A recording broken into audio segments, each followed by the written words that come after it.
It is Thursday, and that means we are back in nutrition educator Lynn Matava's kitchen. And if you're looking for a healthy seafood option for dinner, then Lynn has the recipe for you. Let's check it out. So I have today some salmon. It was some wild-caught salmon that I purchased at the Camden Avenue Farmers Market in Salisbury, and there's a family there that sells it. And the cool thing about when you get frozen fish is that it's usually frozen at the peak of freshness, so you're getting a really good quality product. And this fish is delicious, and it's kind of become our family's Tuesday night dinner because a lot of times I buy it at the farmer's market on Tuesdays, and then this is what we have for dinner in the evening. But it's frozen, so you can really use it anytime. So all we're going to do here is this fish has been thoroughly defrosted, and I've pat it dry, and then I'm going to put a little bit of oil in my pan. I'm going to sprinkle just a little bit of salt on this. You could season this a bunch of different ways. I'm just doing this a very basic salt and pepper today and olive oil, and it's going to shine because it's delicious. I'm going to take this off, and I put the oil in the pan already, and we're going to start this side down, the top side down, skin side up, and you can hear it start to sizzle. And once it really starts to sizzle, I'm going to put a lid over it. And that way it'll help kind of create an oven environment while searing that meat that's the flesh that's face down. So we're going to take a peek at the salmon, take the lid off. It's been about 3 minutes here with the face down, and it's looking good. I'm just going to get my turner under here and flip it over. I should have flipped it away from me.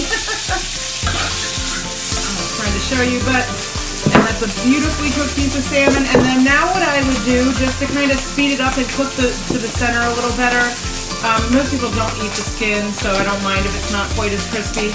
I'm going to pour a little bit of water, maybe 2 tablespoons, and put that lid back on. It's very noisy and steamy in here.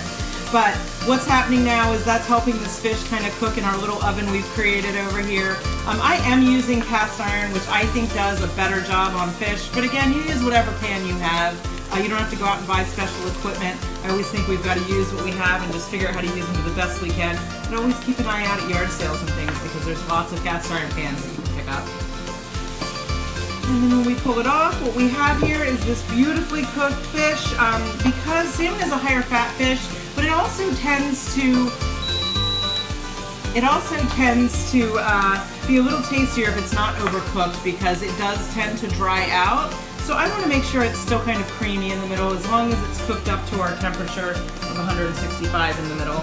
And then I've got a plate here with some wilted spinach, and we're just going to lay it on that, and it's going to be beautiful and delicious.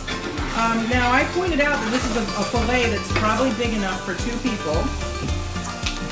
But what if you're by yourself and you end up with this fillet of fish? So you've got dinner here, you've got lunch for the next day. If you take it to work and put it in the microwave, your coworkers won't be very happy.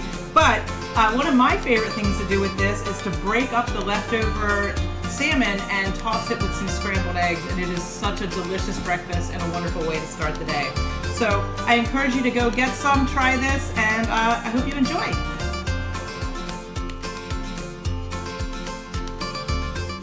Now, as a reminder, we do have all of Lynn's tips and tricks on our website. To find them, just log on to 47abc.com and click on the Good Morning Delmarva page.